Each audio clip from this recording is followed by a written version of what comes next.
உலக மொழிகளின் தாயாம் முச்சங்கம் வளர்த்த மொழியாம் தேனினும் இனிய மொழியாம் எம் தெவிட்டாத செந்தமிழ் மொழியான தமிழ் மொழியை வணங்கி வித்யாலட்சுமி பள்ளியின் தமிழ் ஆசிரியை அமுதா. இன்று நாம் பார்க்கவிருப்பது இலக்கணம். இலக்கணம்னா என்ன? ஒரு மொழியை பிழை இல்லாமல் பேசவும் எழுதவும் துணை செய்வது இலக்கணம். திருவள்ளுவரும் திருக்குறளில் எண்ணென்ப ஏன எழுத்தன்ப இவ்விரண்டும் கண்ணென்ப வாழும் உயிர்க்கு என்று கூறியுள்ளார். ஔவையாரும் ஆத்திச்சூடியில் எண்ணும் எழுத்தும் கண்ணெனத்தகும் என்று கூறியுள்ளார். அப்போது ஒரு மனிதனுக்கு அடிப்படை தேவை எது? இலக்கணம். அந்த இலக்கணத்தில் நாம் பார்க்கவிருக்கும் தலைப்பு குறுக்கங்கள். குறுக்கங்கள்னா என்னென்னு நம்ம பார்க்கறதுக்கு முன்னாடி நம்ம என்ன பண்ணலாம்னா மாத்திரைனா என்னன்னு தெரிஞ்சுக்கலாம். மாத்திரைனா என்ன? எழுத்துக்களை உச்சரிக்கும் கால அளவுதான் மாத்திரை. இதில் குறில் எழுத்துக்களுக்கான மாத்திரை அளவு 1, நெடில் எழுத்திற்கான மாத்திரை அளவு 2, மெய் எழுத்திற்கான மாத்திரை அளவு அரை, ஆயுத எழுத்திற்கான மாத்திரை அளவு அரை. இப்போ இந்த மாத்திரை அளவிலிருந்து இந்த எழுத்துக்கள் ஒரு சில இடங்களில் குறைந்து ஒலிக்கும். தனக்குரிய மாத்திரை அளவிலிருந்து குறைந்து ஒலிக்கும். அப்படி குறைந்து ஒலிப்பதை தான் நாம் என்னன்னு சொல்றோம்னா குறுக்கங்கள்னு சொல்றோம். குறைந்து ஒலிப்பதை நம்ம என்ன சொல்றோம்? குறுக்கங்கள்னு சொல்றோம். இந்த குறுக்கங்கள் மொத்தம் 4 வகைப்படும். என்னென்ன? ஐகார குறுக்கம், ஔகார குறுக்கம், மகர குறுக்கம், ஆயுத குறுக்கம். இப்போ இந்த குறுக்கங்களின் வகைகளை தான் நாம இப்போ பார்க்க போறோம். முதல்ல ஐகார குறுக்கம். குறுக்கம்னா தெரியும், குறுகி ஒலிக்குதுன்னு இப்பதான் சொன்னேன். ஐகார குறுக்கம். ஐகாரம்னா ஐ என்ற எழுத்து. என்ன எழுத்து? ஐ என்ற எழுத்து தனக்குரிய மாத்திரை அளவிலிருந்து குறைந்து ஒலிக்கும். எப்பொழுது குறைந்து ஒலிக்கும்?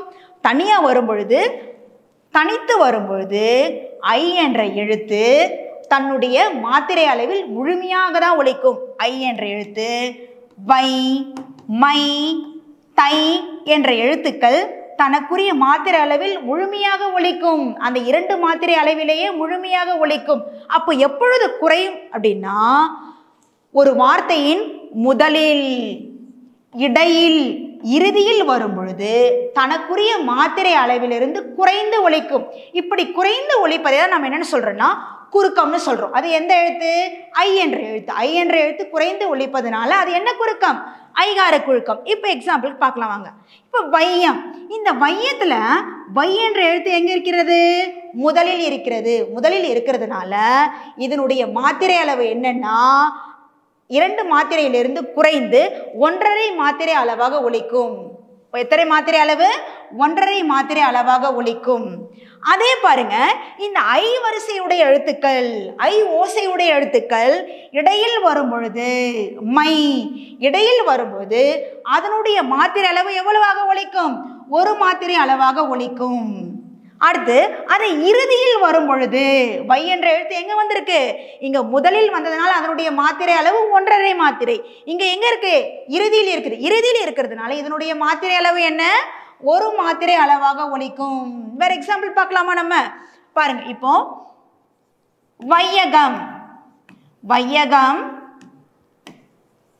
துவையல், வையகம், துவையல், அடுத்து பறவை. இப்போ இதில் பாருங்க, இதுலேயும் வை என்ற எழுத்து தான் இருக்குது, இதுலேயும் வை என்ற எழுத்து இருக்கு, இந்த சொற்கள்லையும் வை என்ற எழுத்து தான் இருக்கு. இது முதலில் வருவதனால் இதனுடைய மாத்திரை அளவு என்ன? 1.5 மாத்திரை. இடையில் வருவதனால் இதனுடைய மாத்திரை அளவு 1, இறுதியில் வருவதால் இதனுடைய மாத்திரை அளவு 1. இவ்வாறு தனக்குரிய நெடில் எழுத்திற்கான மாத்திரை அளவு 2ன்னு சொன்னோம் இல்லையா? அப்போ தனக்குரிய மாத்திரை அளவிலிருந்து குறைந்து ஒலிப்பதை நம்ம என்னன்னு சொல்றோம்? குறுக்கம். இது எங்க என்ன எழுத்து? ஐ வரிசை எழுத்து. அதனால ஐ வரிசை எழுத்து வார்த்தையை குறைந்து ஒலிப்பதனால இது என்ன குறுக்கம்? ஐகார குறுக்கம். புரியுதுங்களா? அடுத்து இப்போ நம்ம என்ன குறுக்கத்துக்கு போலாம்? ஔகார குறுக்கம். ஔகார குறுக்கம். ஔ என்ற எழுத்து, ஔ என்பது என்ன எழுத்து? நெடில் எழுத்து. அப்ப அதனுடைய மாத்திரை அளவு என்ன? 2 மாத்திரை.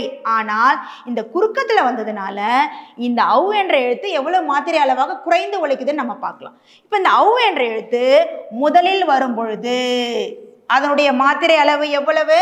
1.5 மாத்திரை. சரி, ஔ என்ற எழுத்து இடையிலும் இறுதியிலும் வருமா? வராது. ஔ என்ற எழுத்து எங்க வரும்?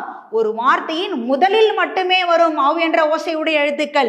ஔ, வௌ, கவ் என்ற எழுத்துக்கள் முதலில் மட்டுமே வரும், இடையிலும் வராது, இறுதியிலும் வராது. அப்படி முதலில் வரும் பொழுது அதனுடைய மாத்திரை அளவு 2 மாத்திரையிலிருந்து குறைந்து எவ்வளவு அளவாக ஒலிக்கும்?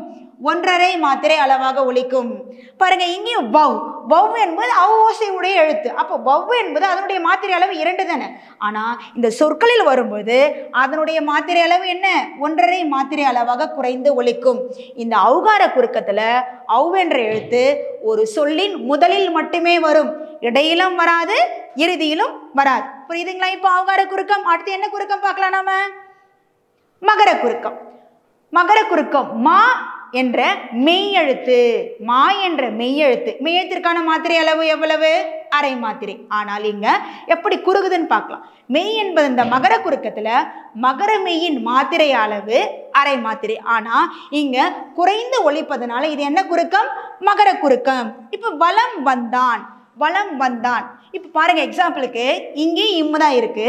அம்மா, அம்மா சமைத்தாள், அம்மா சமைத்தாள். இப்ப இங்கேயும் பாருங்க இம் இருக்கு, இங்கேயும் இம் இருக்கு. இப்ப இந்த ஒரே சொல், இப்போ ஒரே சொல்லையும் இம் இருக்கு, 2 சொற்கள் சேர்ந்து இம் இருக்கு. இப்போ இதனுடைய மாத்திரை அளவு பார்த்தீங்கன்னா இம் என்பது மெய் எழுத்து இல்லையா, இதனுடைய மாத்திரை அளவு 1/2 மாத்திரை. இதனுடைய மாத்திரை அளவும் 1/2 மாத்திரை. அப்போ ஏன் இங்க மட்டும் 1/4 மாத்திரை அளவாக குறையுது அப்படின்னா, இந்த இம் என்ற நிலைமொழிக்கு பக்கத்துல வருமொழியானது வகர ஓசையில் வந்தால், வகர ஓசை வா வா வி வி ஊ வகர ஓசை உடைய எழுத்துக்கள் வந்ததுன்னா அதனுடைய மாத்திரை அளவு என்னவாக ஒலிக்கும்? 1/2 மாத்திரை அளவிலிருந்து 1/4 மாத்திரை அளவாக ஒலிக்கும். புரியுதுங்களா? இன்னொரு எக்ஸாம்பிள் நம்ம பார்க்கலாம். வரும் வண்டி, வரும் வண்டி, தரும் வளவன், வரும் வண்டி, தரும் வளவன். இப்ப இங்க பாருங்க, இப்ப இங்கேயும் இம்மு தான் வந்தது, 2 வார்த்தையோட சேர்ந்து வந்தது. அப்ப அங்க 1/2 மாத்திரை. அப்ப இங்க மட்டும் ஏன் குறையுது அப்படின்னா, இந்த இம் என்ற நிலைமொழிக்கு பக்கத்துல என்ன இருக்கு? வகர ஓசையுடைய சொல் இருக்கு. இங்கேயும் பாருங்க, இம் என்ற எழுத்துக்கு பக்கத்துல என்ன இருக்கு? வகர ஓசையுடைய சொல் இருக்கிறதுனால இதனுடைய மாத்திரை அளவு என்னது? 1/2 மாத்திரையிலிருந்து 1/4 மாத்திரை அளவாக ஒலிக்கும். இந்த இடங்களில் மட்டும்தான் வரும். நீங்க மத்த இம் வருது, இங்க இம் இருக்கு, இங்க இம் இருக்குன்னா அப்ப 1/2 மாத்திரை அளவு தான். எப்போ எது வரணும்? இம்முக்கு பக்கத்துல வகர ஓசையுடைய சொல் வந்தா மட்டும்தான் தன்னுடைய மாத்திரை அளவிலிருந்து குறைந்து ஒலிக்கும். இது ஒரு இடம். இன்னொரு இடம் என்னன்னா, போலும் மருளும். இந்த லூ, இல் கூட்டல் உ லு, இல் கூட்டல் உ லு. இந்த இல் தனிலகரம், தனிலகர வரும்பொழுது அது என்னவாக மாறும் என்றால் இன்னாக மாறும். இந்த தனிலகரம் இன் ரன்னகர நாவாக மாறும். அடுத்து இந்த பொது லகரம் டன்னகர நாவாக மாறும். இது எங்க வரும்னா, இந்த போலும், போன், மருளும், மரும் இதெல்லாம் எங்க வரும்னா செய்யுள்ள மட்டும்தான் வரும், மற்ற இடங்கள்ல வராது. அப்படி வரும்பொழுது இந்த போலும் என்பது என்னவாக மறுவுகிறது? போன். மருளும் என்பது என்னவாக மாறுகிறது? மரும். இந்த இடங்களில் மட்டும்தான் இதனுடைய மாத்திரை அளவு என்ன? 1/4 மாத்திரை அளவாக ஒலிக்கும். 1/2 மாத்திரையிலிருந்து குறைந்து எப்பொழுது ஒலிக்கும்? 1/4 மாத்திரை அளவாக ஒலிக்கும். இந்த மகர குறுக்கத்துல இந்த 2 இடங்கள்ல மட்டும்தான் இது வரும். எங்கன்னா, வலம் வந்தான், இம்முக்கு பக்கத்துல வகர ஓசையுடைய சொல் வந்தா என்னவாக ஒலிக்கும்? தனக்குரிய 1/2 மாத்திரையிலிருந்து 1/4 மாத்திரை அளவாக ஒலிக்கும். அடுத்து இந்த போலும் மருளும் என்பது எங்க வரும்?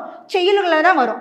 ஏன்னா புலவர்கள் பாடல்கள் எழுதும் போது பயன்படுத்தக்கூடிய சொற்கள் அது மட்டும்தான். இப்போ நம்ம வழக்கத்துல அதை பயன்படுத்துறது கிடையாது. அதனால அந்த இடங்கள்ல மட்டும்தான் 1/4 மாத்திரை அளவாக ஒலிக்கும். புரியுதுங்களா மகர குறுக்கம்?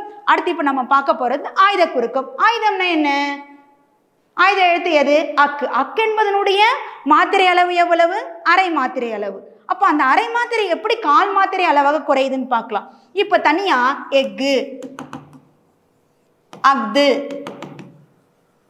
இக்து இந்த இடங்கள்ல பாத்தீங்கன்னா இங்கேயும் அக்கு இருக்கு.